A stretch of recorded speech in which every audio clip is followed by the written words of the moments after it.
Түз эфирде Ала Толаев программасынан атайын чыгарылышы кызматта Каныке Бозгонова, амансыздарбы. Бүгүн 1 февральда Кыргыз АЭС-теринин түзүлгөндүгүнө 100 жыл толду. Тактап айтканда 1926 жылы ушул күнү бүткүл Союздук Борбордук аткаруу комитети Кыргыз автоном Советтик социалисттик республикасын түзүү тууралуу чечим кылган. 1927 жылы 7-12 март аралыгында өткөн Кыргыз АЭС кеңештеринин биринчи курултайында Кыргыз АЭС-теринин түзүлгөндүгү расмий түрдө жарыяланган. Кабыл алынган декларацияда Кыргыз элинин өз тагдырын өзү чечүү укугу тастыкталып, Кыргызстанда жашаган элдердин өз ара ынтымагынын негизги принциптери жарыяланган. Бүгүнкү чыгарылышыбыз дал ушул датага арналат. Ал үчүн студиябызга Кыргыз Республикасынын мамлекеттик катчысы, эл жазуучусу, тарыхчы Кочиев Арслан агай келди. Арслан агай, саламатсызбы? Саламатсызбы. Кош келдиңиз. Мен бир кылымдык тарых бул эме айтканга оңой, бирок биздин эгемендикке болгон кадам болгон десек болот ошол учурдагы тарыхый чечим. Өзүңүз тарыхчы катары ошол учурдагы кырдаалды, бул тарыхый чечимди кандай баяндайт элеңиз? Бул бага АЭС-теринин түзүлүшү Кыргыз эл үчүн кандай тарыхый бир мааниге ээ болгон, кимдердин салымы болгон ошол учурда? Жарайт. Биринчиден бүгүн 1 февраль 2026 жыл туура 100 жыл илгери биздин мамлекеттүүлүгүбүздү чыңдоодогу маанилүү этаптардын бири Кыргыз автоном облусун Кыргыз автоном республикасына айлантуу жолундагы жана Союздук республикага айлантуу этабындагы маанилүү бир баскыч болгон. Мына ошол күнү менен жалпы журтту элди куттуктагым келет бириде. Экинчиден сиздин 4 суроо берип ийдиңиз, ошонун соңку суроосунан баштайын. Бул тарыхый чечимдин мааниси жөнүндө. Жана мен өзүмдүн сөзүмдө баса белгилегендей, бул биздин керек болсо эгемендүүлүгүбүздөгү пайдабалдардын бир чоң баскычы болду. Себеби ошондо облус бойдон калбай, кыргыздар албетте ошол кезде Кыргызстандын жетекчилиги автономдук облусту деле улуттук бирдик, улуттук түзүлүш деп кабыл алган. Бирок алар ушу статусту көтөрүүнүн үстүндө аябай алпурушкан. Кийин мына 37 жыл баргандан кийин Кыргыз СССР түзүлбөдү. Мына ошол СССР Союздук республикага айлануу жолунда чоң маанилүү кадам болгон. Мына бул тарыхый маанилүүлүгү ушунда.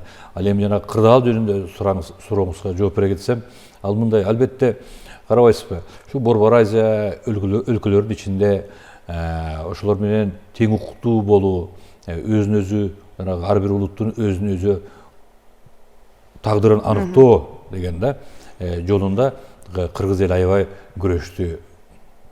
Болгондо дагы аябай кырчылдашкан күрөштү баштан өткөргөн экен өзгөчө Кыргызстандын ошол учурдагы жетекчилери. Себеби биздин коңшу республикалар дароо эле көп өтпөй СССРдин толук укуктуу мүчөсү болуп калышты. Ал эми Кыргызстан ошол жерде өзүнүн ордун табуу үчүн, өзүнүн ордун ээлүү үчүн бардык саясий күрөштүн жана башка формаларын дагы өткөрдү. Кырдаалына ушундай болгон.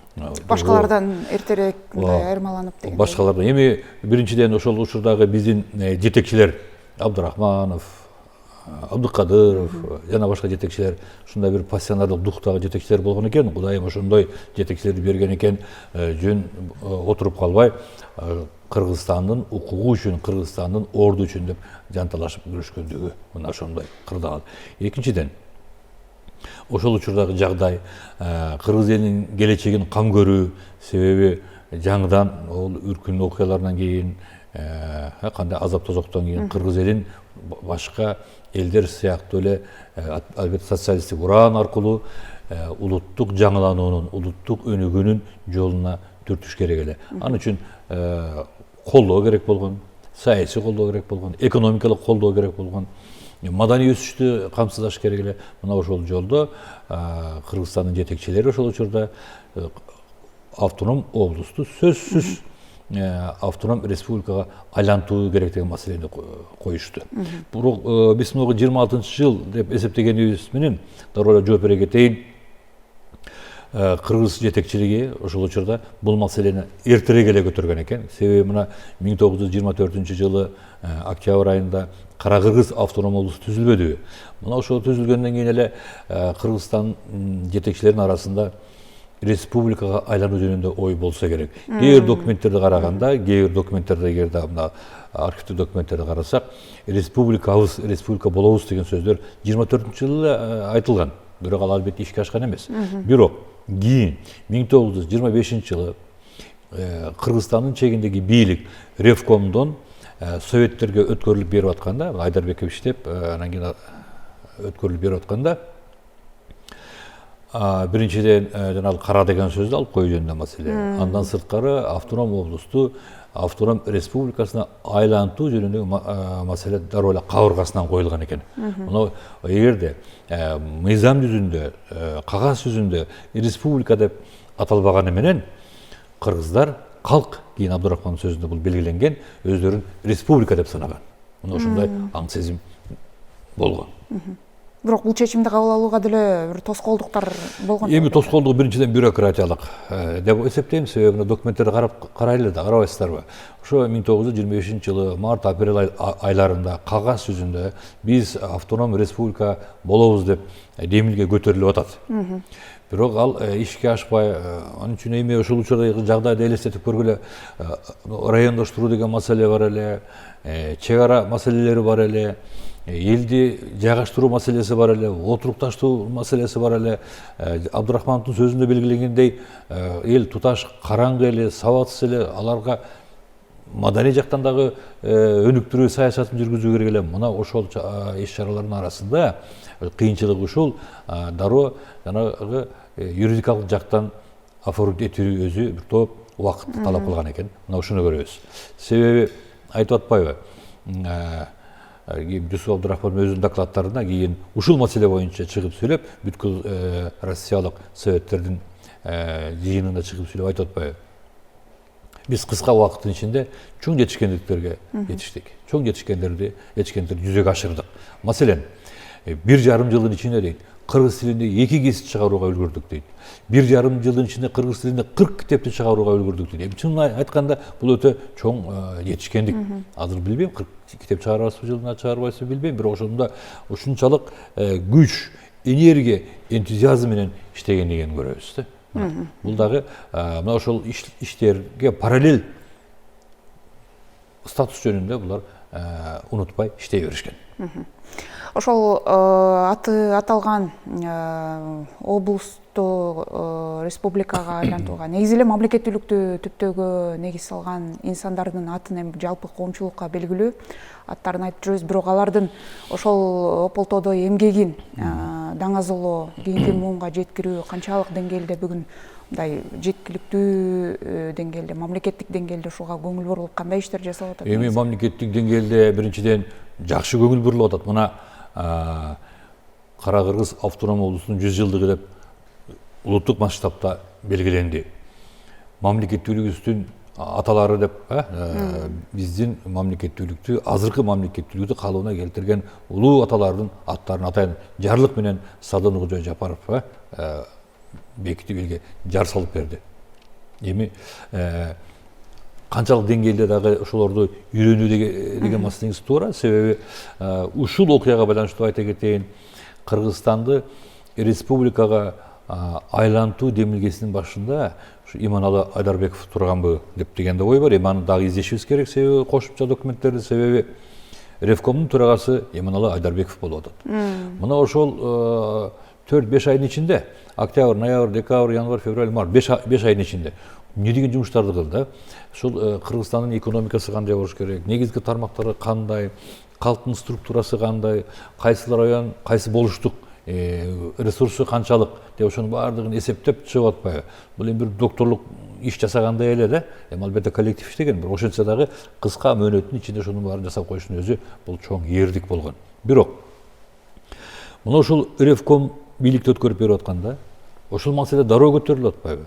Кара Кыргыз автоном облусун автоном республикага айлантуу. Демек, ушул демилгечилердин сабында, катарында Иманалы Айдарбеков дагы турганбы деген ой келет. Бирок кийинки документтерде эми тигилердин документтерин мен карай элекмин, анын баардыгы жабык, изилдеш керек. Көбүнчө ушу Жусуп Абдрахманов тынбай күндүр түндүр ушул автоном республика жөнүндөгү ураанды чакырганын көрөбүз. Onun эмгегин баса белгилешибиз керек. Такай белгилеп атат. Дагы бир жерде кийин өзүнүн отчетунда айтып атпайбы? Ай, силер бизди республика дебесеңер деле, кыргыз халкы өзүн республика деп эсептейт деп кийин орусча докладта айтып атат. Ошон үчүн ушун тезирээк кагаз жүзүндө оформить этип бергиле деп Жусуп Абдрахманов айтып атат. Себеби кагаз жүзүндө дегени ошо 1926 жылы 1 февралда Бүткүл Союздук аткаруу комитетинин төрагасы Калинин, президиум төрагасы Калининин колу менен чечим кабылданды. Вот. Ушул өзү чек-араларда Кыргыз автоном облусу Кыргыз автоном республикасы болуп кайра түзүлсүн деп атат. Жана кийинки сессияларда, курултайларга чейин ушунун баардыгын даярдык иштери жүргүзүүсүн дагы кароого алып чыгыш керек деген маселени коюп атпайбы. Ошол себептен 1926 жыл 1 февралды бизде мурдагы окумуштуулар, мурдагы саясатчылар Кыргыз автоном республикасы түзүлгөн күн деп эсептеп келишкен. Бул боюнча азыр бул интернет айдынында бираз талкуу жүрүп атат. 1 февралды эсептейбизби 26 жылды, 27 жылды эсептейбизби деген. Бирок мына бизде бир маркалар турат, советтик почта маркалары көрсө, могу 1970 жылдарга чейин Кыргыз СССРнин, Кыргыз мамлекеттүүлүгүнүн түзүлгөн башаты деп ошол 1926 жыл 1 февраль эсептелип жүргөн экен. 1926 жыл 70 жылдарга чейин анын Кыргыз СССРнин 15 жылдыгы, 20 жылдыгы, 30 жылдыгы, 40 жылдыгы деп белгиленип келиптир. Ал 50 жылдыгына келгенде мына ошол жерден бираз өзгөрүү болгон. Мамлекеттүүлүктүн башаты Кыргызстандын азыркы турушунун калыбына келиши 1924 жыл октябрь айы деп чечим чыгарылган да. Мына ошо 74 жылдан баштап ошондой 50 жылдыкты белгилешкен. Мен эсимде бала кезде ошо чоң бүт Кыргызстандын масштабында райондордо айылдарда чоң майрам болгондугу. Бул кандайча ошондой чечимге келип калышты. Көрсө биздин ошол учурдагы партиялык жетекчилик ошол Өзбек СССР, Казак СССР, Тажик СССР менен бирдей, Түркмен СССР менен бирдей эле Кыргызстан дагы өзүнүн 50 жылдыгын белгилеш керек деп анан кийин маселе көтөрүлгөн экен. Мына ушул маселени көтөргөнүн жүрүшүндө жок деген дагы андай аргументке ынабагандар да болуптур. Бирок болгондо дагы ошол КПСС СБК Союздук коммунисттик партиянын жетекчилигинде буга ынабагандар болгон экен. Бирок Кыргызстан Компартиясынын борбордук комитетинин биринчи катчысы Раматылык Турдагун Усубалиев өзү атайын СССР Илимдер Академиясынын Институт государственного права деп коет, мамлекет жана укук институтунун ушул мыкты биларман эксперттерине кайрылып, ушул маселени ачыктап, аныктап берүүгө суранган. Мына ошолор союздук юристтер анан кийин Кыргыз мамлекеттүүлүгүнүн башаты, Кыргыз СССРнин башаты бул 1924 жыл деп таянак чыгарып беришкен. Ошол замандан мына ушул күнгө чейин биз мамлекеттүүлүгүбүздүн башаты. Азыркы мамлекеттүүлүгүбүздүн башаты 24 жыл деп эсептеп келе атабыз. Бул сөз аныктама чын жана түбөлүк жашаш керек. Себеби мына мен азыр Жусуп Абдрахмановдун жана башкалардын ошол учурдагы сүйлөгөн сөздөрүн, алар калтырган документтерди изде окуп отурам, ошол жерде дагы айтып атат. Биздин наша национальная государственная единица деп атат. Биздин улуттук мамлекеттик бирдик деп атат. Ошол Кара Кыргыз автоном облусу деп баса белгилешкен экен. Тарыхый маалыматтар демекчи, бизде кандай ушул илимий эмгектер, негизи эле архивдик материалдар бизде жетиштүүбү? Жакшы, жанагы жана такталбаган маалыматтар болгон. Тарых инсандар жөнүндө да суроо бере кетпедиңиз. Ушул жерден дагы бир маселени айта кетейин.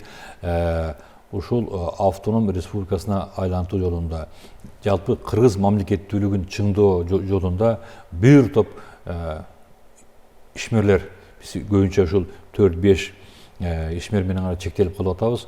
Көп адамдар катышкан. Албетте биздин жанагы мамлекеттүүлүгүбүздүн аталары деп атабадыкпы, бир нече фигураны, бирок чын-чынында бул мамлекеттүүлүктүн аталары көп. Көп киши салым кошкон. Ошонун ичинде башка улуттагылар дагы салым кошкон. Мына дагы бир документте отурат. Ошол автоном республикасын жактоо идеясында ушу долбоорду жактоодо өзүнө садакладчик кылып Юсуп Абдурахманов Фатянов дегенди ээрчите бар экен. Фатянов деген көчө бар Бишкекте. Бишкекте. Ошол Фатянов ушул Кыргызстанды башкаргандардын бири. Ошону менен бирге улутту башка Дефие, Дублигорский, Дублицкий деген адамдардын аттары кошо аталып атат. Мен дагы бир жолу айтып коеюн, керек болсо Абдурахманов жазат эмеспи өзүнүн күндөлүгүндө. Атаң көрүп Кыргыздын баары ушу Дублицкийдей болсо, Кыргызстан эбак башка деңгээлде болмок, өнүгүп кетмекпиз. Мына Кыргыз мамлекеттүүлүгү үчүн, Кыргыз улуту үчүн чындап күрөшкөндөрдүн бири ушу Дублицкий деп жазат да. Чыны менен ошондо архивдик документтерде ушу Дублицкийдин колу менен коюлган көп документтер бар. Кыргызстандын, кыргыздардын таламын талашкан. Андан сырткары дагы бир маселеге көңүл бөлүп кетким келет. Бул себеби бул тарых деген бул пропаганда кээде, тарых деген бул идеология.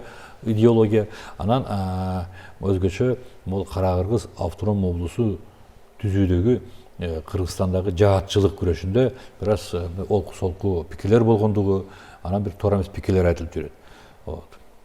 Аны эми түшүнүп алса керек угармандар, көрөрмандар. Бирок Кыргызстандын автоном республикасына айланышында ошол казак интеллигенциясынын ролу болгондугунда баса белгилегим келет. Мына ошол жерде биздин кыргыз жетекчилеринин көз карашын жактап, алардын идеясын колдоп, кош колдоп, Сталинге кат жазган кишилер бар экен. Алар ошол учурдагы Казакстандын жана РСФСРдин деңгээлинде иштеген казактар. Мисалы Санжар Асфендияров деген болгон. Ушу казак мамлекеттүүлүгүнүн түптөөчүлөрүнүн бири. Турар Рыскулов. Мына ушулардын документтерин окусак, биздин ушул кыргыз элинин, улутунун укугун жактоодо кыргыздардан ашыра дагы кызмат кылышты. Жолдош Сталин дейт, мисалы. Асфендияровдун катына бар. Бул Асфендияров деген эми бир залкар адам. Ата бабасынан бери ушул келаткан. Анан кийин албетте репрессияга учурап кетти.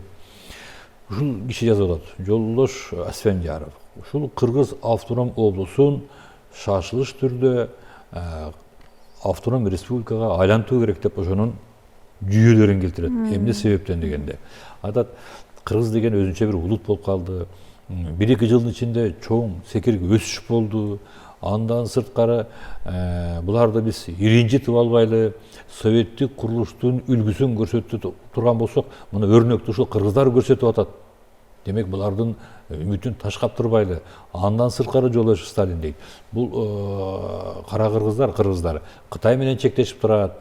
Ошол Кытайдын ар жагында, чек аранын ар жагында Кытайда 1 миллионго жуук кыргыз бар дейт. 1 миллионго жуук кыргыз жок да. Азыр деле жок да. Мына ушундай аргументтерди Санжар Асфендияров коркпой келтирип атат Сталиндин алдында. Ошон үчүн дейт, чыгыш элдерине өрнөк болгубуз келсе, кыргыздарды иренжитпей автоном республикага айлануу жөнүндөгү сунушун колдоп коюңуз, демилгесин колдоп коюңуз деп Асфендияровдун чоң үзүктөй болгон каты документтер. Мына ушундай эле аргументтерди Турар Рыскулов да келтирген экен. Жолдош Сталин, алар да Сталинге кат жазган экен, ушу кыргыздардын таламын талашып. Жанагы эле аргументтерди келтирген. Жолдош Сталин. Мына Кыргыз автоном облусунда чоң өзгөрүүлөр болду. 1,5 жылдын ичинде. Демек булар шыктуу эл, таланттуу эл экен. Эгерде буларга биз автоном республикасын бере турган болсок, ал жердеги советтик курулуш мындан дагы ылдам темп менен жүрөт деп ошол казак жетекчилери дагы салым кошкон экен. Анан албетте өзүбүздүн ишкерлердин, ишмерлердин дагы жасаган иштерин изилдешибиз керек. Бул ошол архивдик материалдарга таянып айтып атасыздар сиз азыр. Архивдик документ окуп, мен кантип эми оюман чыгармак белем. Ошондо муну документтерди мына турат таап келдик. Ошол азыр деле уланып атабы ошол архивдик материалдар мисалы. Архивдик материалдар чет ой элек деп айтсак болот экен да, демек. Эми архивдик материалдарды казуунун өзү чет ойылбайт. Аны изилдөө бул түбөлүк. Биздин муун өзүнчө изилдейт, кийинки муун өзүнчө изилдейт. Андан 22-чи кылымдын кыргызы дагы кайрылып келет. Бирок ошол документтерди таап ачыктап койгонубуздун өзү жакшы. Мына Кара Кыргыз автоном облусунун 100 жылдыгына карата биз көп документтерди таап чыкканбыз. Ошол Өзбекстандан көп материалдар алып. Ошол материалдардын бир тобун ачык айтып коем, мына казакстандык биздин кесиптештер Архан Кыдыралы, андан сырткары могул Казакстан борбордук архивинин директору Сабит Шилдебай деген инибиз. Мына ошолар аябай жардам кылды. Алар себеби Казакстандын тарыхын изилдөө учурунда архив документтерди чогултуу үчүн Москвага чейин барышкан. Биздин эми чамабыз чарп болуп калды. Мына ошол досторубуз, рахмат ошолорго. Ушу Кыргызстанга тиешелүү документтерди да кошо ала келиптир бизге.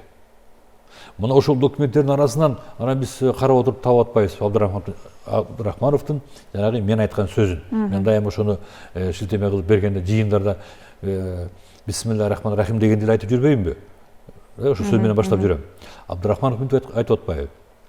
Менин элимдин аты тарыхта чоң тамгалар менен жазылууга татыктуу эл деп айтып атпайбы? Мына ошол сөздү мен жаңы табылган архивдик документтерден алынды. Ошол жерден таап отурабыз. Анан таап келген албетте биздин казак кесиптештерибиз. Мына кыргыздар сергелеп. Кудай буйрса, бул архивдик документтер азыр бардыгы, эми анын бардыгын кагазга түшүрүү, басып чыгаруу бир топ машакат, жакын арада китеп кылып чыгарабыз, Кудай буйрса.